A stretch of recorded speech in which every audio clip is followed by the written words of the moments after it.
Shalom, Kol Halal, Yahweh Ba'Shem Yahushai Ba'Hashem HaKakodash. Double honors to the elder apostles of GMS, including the elders that came before them, that taught us this truth.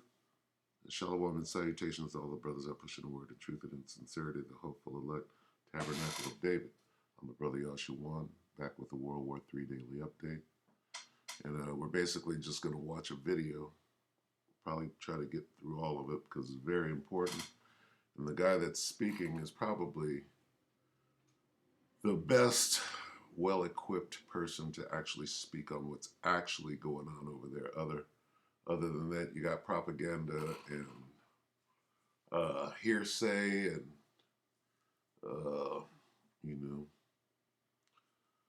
just a lot of people taking sides, if you will. So let's read this. This is Joel 3:9. Proclaim ye this among the Gentiles. Prepare war.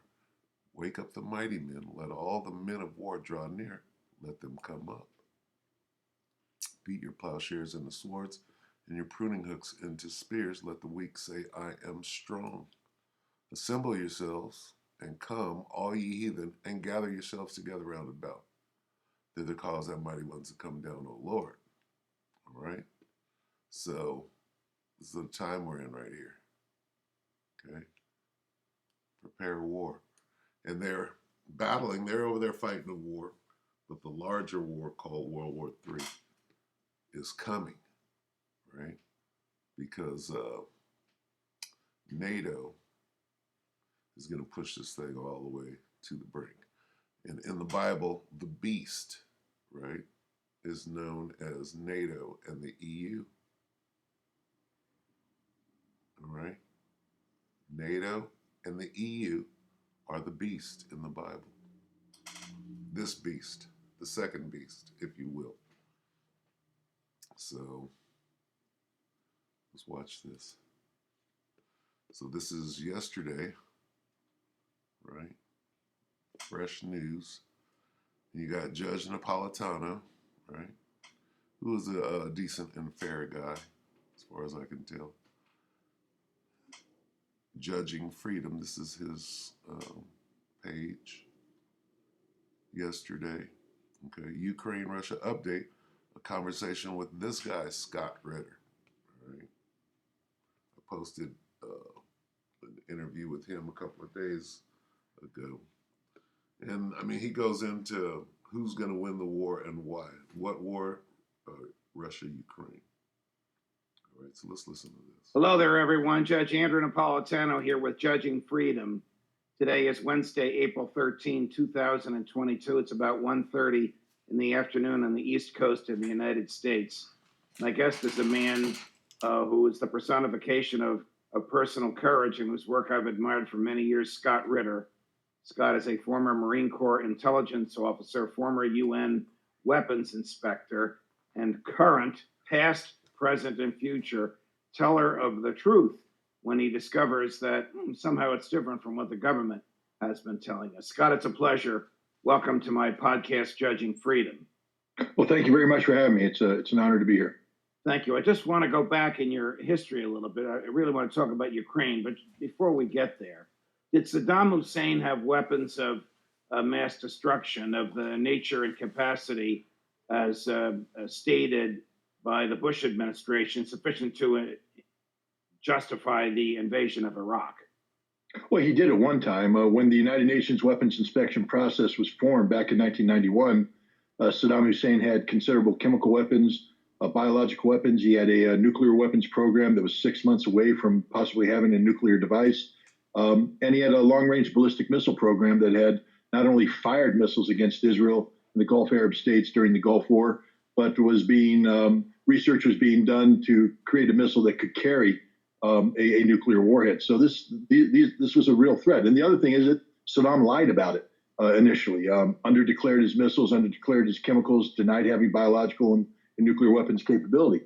I was brought in, a couple months after the creation of this unit, when the UN was confronted by these lies. I'm an intelligence officer. I'm not a chemist, a biologist, a nuclear physicist, or a rocket scientist. My job is to collect information and then assess it, and then package it so it can be used to carry out inspections. And for 7 years, we did this very difficult job. By the time we completed, we could account for about 90 to 95% of Iraq's weapons of mass destruction. And we could mitigate against the concern of the unaccounted for material by saying, hey, we were monitoring the totality of their industrial infrastructure. They weren't producing anything new. And the stuff that we couldn't account for was probably blown up, and we can't find the bodies. But even if it was there hidden, it's dated. Chemical weapons have a lifetime. Biological agents degrade over time.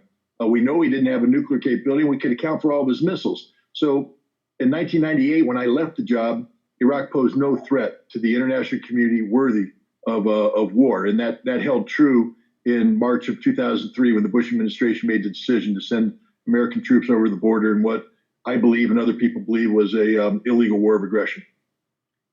And what was the reaction of your superiors when you told them that he has nothing, or what he has is not usable?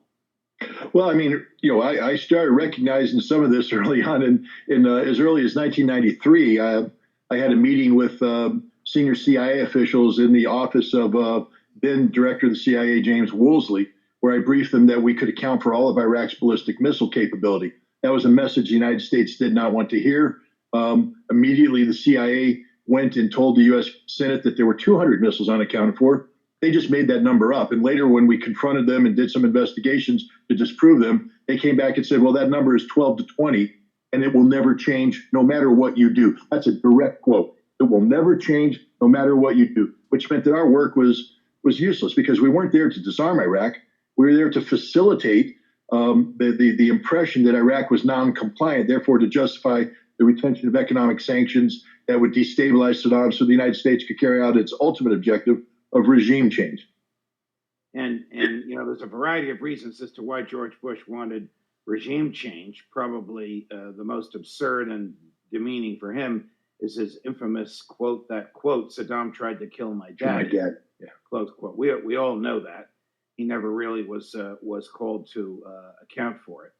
But people like you were disregarded by the government because you told the truth as you perceived it to be, and they didn't want to hear it.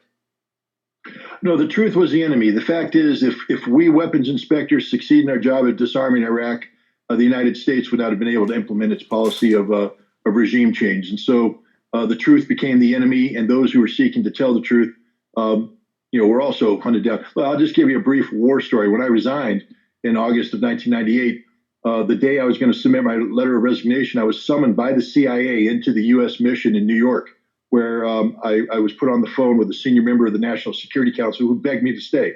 Basically said, if you leave, you'll destroy the inspection process. And I said, well, the inspection process doesn't work unless you guys support us. You got to let us finish the job, do our job. And they wouldn't. So I hung up and I said, I'm going to resign. The CIA guy looked at me, he said, once you submit that letter of resignation, the FBI is going to, and he used an expletive and indicated a part of my body. And I went, so be it. That's just the price you have to pay. I mean, what American shies away from telling the truth? Okay, so that whole part of the interview right there was to set up his credentials and his integrity about what he's going to say, referring to or with respect to what's going on in the war in Ukraine with Russia. So keep that in mind. And literally, you can't. And so I did. The Bible, when you're dealing with the Bible, the main subject is the truth. All right? And, you want to get down to what's actually going on. And the truth is just very withheld. All right, so I did, and I paid the prices I paid, and so be it. Here we are today. And so George W. Bush and then Secretary of State Colin Powell and all the people around them engaged in a colossal act of deception in order to persuade the American public that it was necessary to enhance the national security of the United States of America, not the personal grievances of George W. Bush. in order to support the invasion of Iraq in 2003. Fair to say? You 100% correct. All right. Fast forward. Remember, I'm establishing this background. It's a fascinating history, Scott. I could talk to you about it, all afternoon. I just want to establish your bona fides in this area. I want to fast forward now to today. If Joe Biden called you up this afternoon and said, Scott, what would you advise me to do with respect to the war between Russia and the Ukraine, as unusual as it would be for you to expect that phone call from him, what would you tell him? Well, I would tell him, first of all, the war has to end today, because every day this goes on, the innocent people of Ukraine are suffering, dying, and being evicted from their homes in a losing cause. That there's no set of circumstances you can imagine that will have Ukraine prevailing in this war. Russia is going to win this war and win this war decisively. It's better to recognize that now and mitigate the damage that has been done and is being done to the Ukrainian people. The other thing is it gives you an opportunity to have some sort of negotiating leverage at what's going to happen after the war, which is a dialogue between Russia and NATO over what the future security framework of Europe is going to look like. It's not going to look like what Joe Biden thinks it's going to look like. Russia is serious. Putin doesn't bluff. And I'm not saying that we should kowtow to him, bow low to him, but we have to recognize the reality of what Russia's asking for, which is for NATO to go back to its 1997 borders. That doesn't mean that nations that join NATO after that leave NATO. It just means that you can't have non-national troops. If you're in Poland, you can't have German troops in Poland, American troops in Poland. If you're in the Baltics, you can't have French and German troops. They all have to go home, and you have to get rid of the ballistic missile facilities that you put in Poland and Romania, and you have to create a buffer of stability between NATO and Russia. Russia doesn't trust NATO anymore. NATO lied about expansion. And so Russia views NATO as an existential threat. And unless this threat is dealt with diplomatically, Russia has shown a willingness to use what he calls the military technical option to resolve the issue in its favor. Russia is playing to win. They're not playing to lose. So a fellow that reminds me a lot of you, Colonel Douglas McGregor, you may know him on this program, articulated the view that it is the goal of the globalists and the nationalists in the American CIA, in the American State Department, their colleagues throughout the government, and their colleagues in NATO, to degrade Russia or to remove Putin from being in power. I thought, well, Doug, you're very courageous. You're like Scott Ritter. You say what you think. Nobody else is saying that. A week later, the president of the United States, in the middle of a speech that was watched all around the world, said effectively the same thing. Yep. And last Sunday, Jake Sullivan, the president's national security advisor, said, yes, we do hope for a degraded Russia, which either means militarily degraded, economically degraded, or politically degraded, some sort of a democracy in Russia without Vladimir Putin.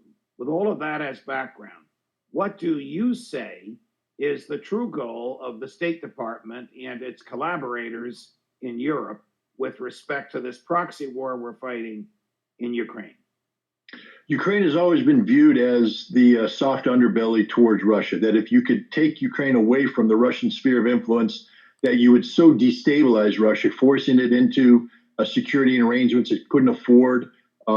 You would destroy it economically by denying it access to Ukrainian resources that would further the European Union, European community, et cetera, that this would create economic distress and bring with it public unrest that would achieve the ultimate objective, which is to remove Vladimir Putin from power. This has been the stated policy of the United States since 2009. They can deny it, but if you remember the Great Reset of the Obama administration, the embarrassing misspelled red button word, right. that was a policy of regime change. The United States was committing to keeping Dmitry Medvedev in as president and permanently removing Vladimir Putin from any prospect of being president. Joe Biden traveled to Moscow in March of 2011 and said that to a group of Russian opposition leaders. He said Vladimir Putin shouldn't run for re-election because it will turn out bad for him and Russia. That's regime change. It doesn't mean that you're invading. It means you're trying to remove a legitimate public official from consideration from office. That's been the goal of the United States ever since that time. The goal of the United States today But I will tell you this: Vladimir Putin's been in charge of Russia during 5 presidencies. He'll be in charge after Biden. The regime change is going to take place here at home. The Biden administration will not survive Vladimir Putin. How close is this proxy war to World War III? I mean, suppose some Russian tank commander misreads it. This is the question right here. I'm going to play it again. All right. United States today. But I will tell you this: Vladimir Putin's been in charge of Russia during 5 presidencies. He'll be in charge after Biden. The regime change is going to take place here at home. The Biden administration will not survive Vladimir Putin. All right, here's the question. Listen closely to what he's going to say, right? Because we know by reading the scriptures and having understanding that there's only one outcome to what is going on, all right? Because we're in that time. It's not just the war. It's the other prophecies coming to pass, like the mark of the beast, which is the microchip, all right? And the way that they're pushing it hard right now, all right? Many other things that are going on that indicate that we're in the end time. And this is just one of them, okay? Now listen to the question. How close is this proxy war to World War III? I mean, suppose some Russian tank commander misreads his GPS, either intentionally or negligently, and directs a couple dozen tanks to fire their projectiles over the border into Poland, and they destroy American equipment there ready to be shipped to Ukraine, and they kill American and Polish soldiers. What the hell happens? I think what happens is the Russians recognize they made a mistake, and they will ride out any limited retaliation by the United States, and both sides will disconnect because nobody wants World War III. That's where he's wrong. Okay, he's given up some great information, but the prophets of the Lord know the time that we're in. Okay, not just by the war, but I'll say it again, by the other prophecies that are happening simultaneously. They indicate that this thing is going to be over pretty quick. All right. So things are about to spiral completely out of control. All right. It's not up to Vladimir. Somebody is controlling Vladimir. We'll get into that. I don't think that that's a danger. First of all, any large-scale combat, let's just be frank, NATO is incapable of waging the kind of combat today that Russia is waging in Ukraine. This is large-scale combined arms warfare of the sort that we used to fight back in the 1980s when I was in the Marine Corps, and I trained for it. And the United States forgot how to fight it after 20 years of running around the deserts of Iraq and Afghanistan. We don't know how to do it. We're not trained to do it. We're not equipped to do it. And we don't have the resources to do it. Neither does NATO. That's why you see the panic right now, the talk of reconstituting forces, of pushing forces forward. There's going to be a NATO summit in June in Madrid where they're going to talk about all this. But the reality is, who's going to pay for it? Who's going to host it? Who's going to do it? Nobody has these answers. So therefore, I mean, if they can't fight a ground war and sustain it, what are they going to do? They have other options. Okay. And nobody wants World War III. That's not the point. Guess who wants World War III? Yahweh, Bahashem, Yahweh Shai. Okay. And nobody is above Yahweh, Bahashem, Yahweh Shai. This is the real risk. NATO is, talking the talk, but it's highly unlikely they are able to walk the walk when it comes to confronting Russia militarily in Europe today. Did you, in collaboration with your friends in the intelligence community, conduct some sort of an investigation of what allegedly happened at Bucha last week, where the American public was told through government sources and media that civilians were tied and hogtied and tortured and executed? I didn't collaborate with anybody in the intelligence community. Nowadays, the people that I know from the intelligence community have bought lock, stock, and barrel into the government position that Ukraine is the greatest nation in Europe, and so I pretty much stand alone. But I did investigate the open, the available information and open source information And what did you find, Scott? What I found is that without exception, all of the data points to the Ukrainian National Police carrying out a cleansing operation on April 1st that targeted pro-Russian collaborators and what they called Russian saboteurs. And when we say cleansing operation, it means killing them. There's a video where a member of this national police unit asked permission to shoot people who aren't wearing the blue armband, and he was given permission to fire. Let me get this straight. This is the Ukrainian National Police murdering Ukrainians who are perceived to be insufficiently pro-Ukraine. Correct. These are Ukrainians who were wearing the white armband that signifies either neutrality or pro-Russian sympathies. They were carrying the green Russian army dry ration packs that the Russians had handed out to the civilians as a humanitarian gesture, and they were gunned down in the streets as they were moving in a direction towards the Russian lines. So they were killed by the Ukrainian National Police. Now, the Ukrainians will claim that this didn't happen. Indeed, the New York Times put out a satellite photograph that says, no, these bodies were there on March 19th.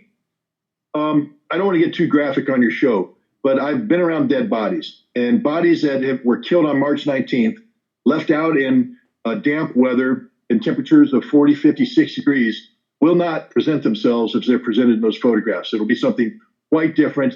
Any police forensic investigator knows exactly what I'm talking about. The bloating, double the size, black face, burst bodies, putrid liquid. That's what you'll see 14 days after being killed and left outside unattended. That's not what we saw there. So New York Times is lying. You're telling us that what we saw was staged, concocted by the Ukrainians, bought and sold and accepted by the American military and the American media. Well, I'm not saying it's staged. What happened was murder. The Ukrainian National Police went through Bucha and murdered people, murdered them, shot them down the streets. Some of these people had their hands tied behind their back and were shot in the back execution style. I'll be surprised if this guy is still alive within the week, telling those kind of truths. This was not a staged event. What happened is Ukrainians realized that they had a PR problem, and so they shifted the narrative, and that narrative was bought by the U.S., or I'm not going to say bought, it was just parroted. The U.S. knows who killed them. Trust me, the U.S. has the satellite photographs.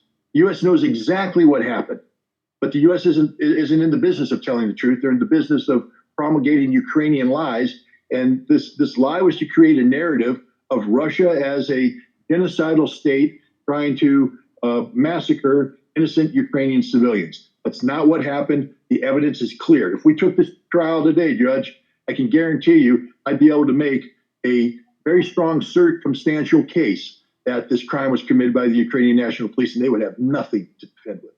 How does this end? I mean, if we just keep shipping billions in military equipment there, and Putin just keeps sending thousands more conscripts and generals of great military experience.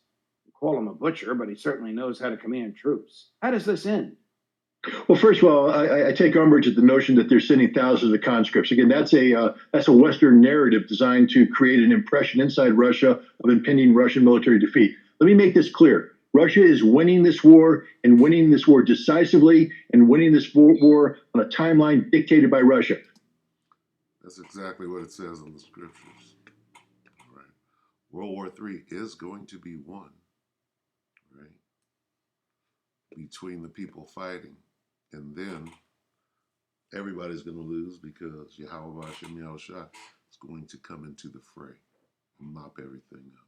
Listen to that again. Create an impression inside Russia of impending Russian military defeat. Let me make this clear. Russia is winning this war, and winning this war decisively, and winning this war on a timeline dictated by Russia. Putin just gave a speech the other night where he said, our troops, we're not worried about the West timeline. We are carrying out what he called a very literal war. That means by the book, by the numbers, designed to reduce Russian casualties and inflict maximum casualties on the Ukrainians.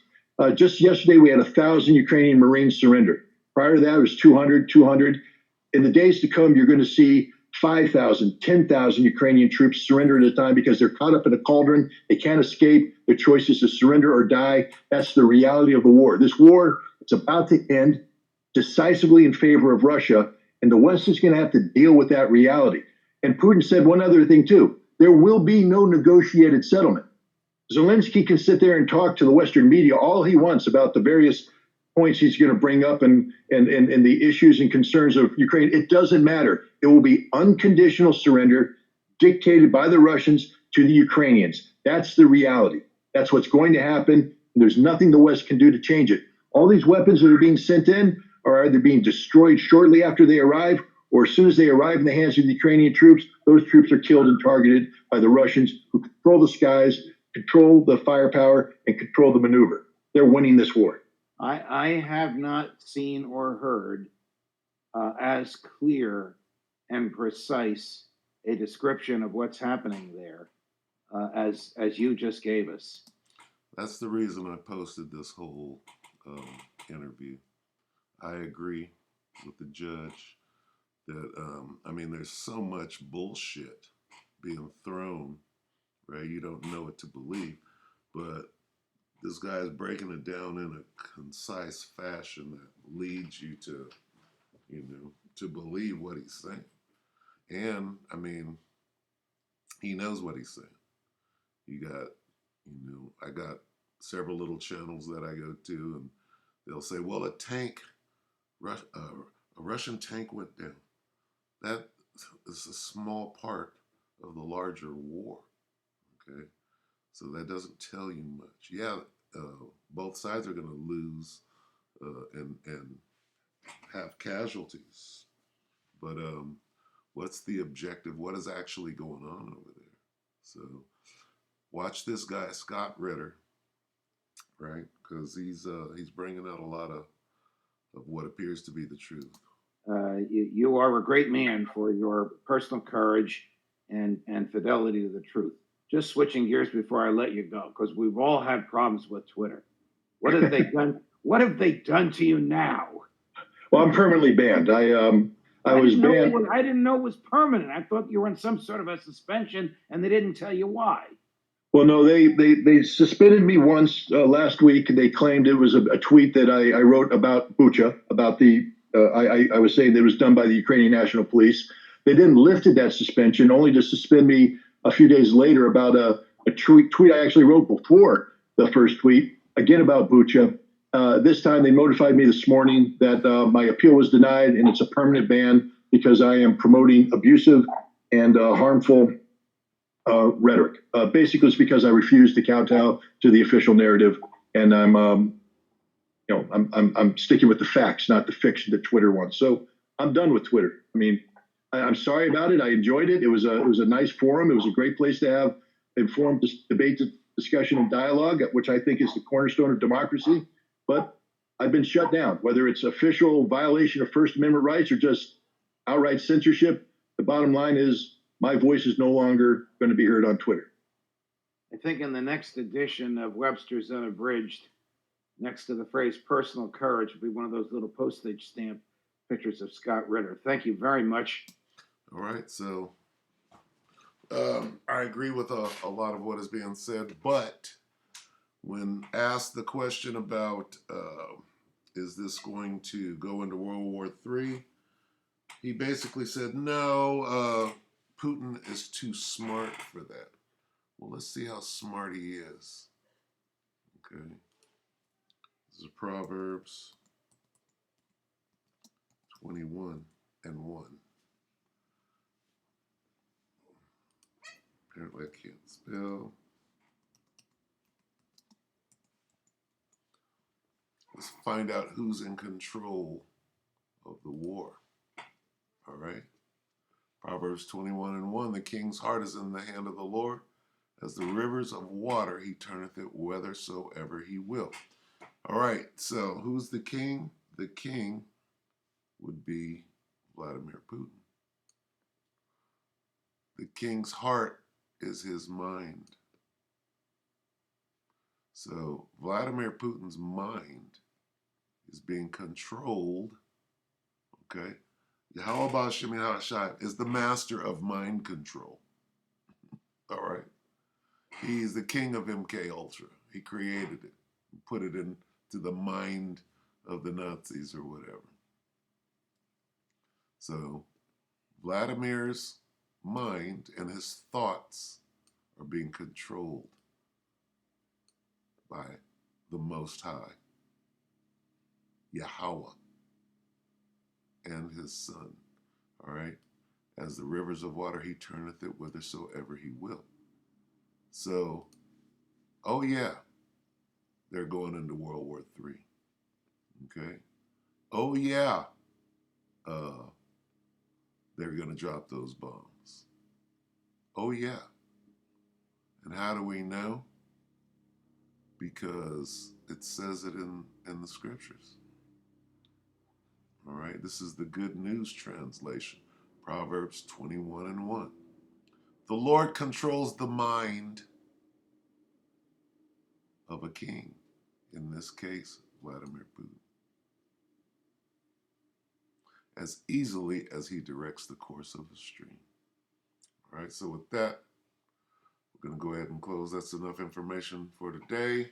Keep your eye on Scott Ritter if you want to know what is happening, what's going to happen.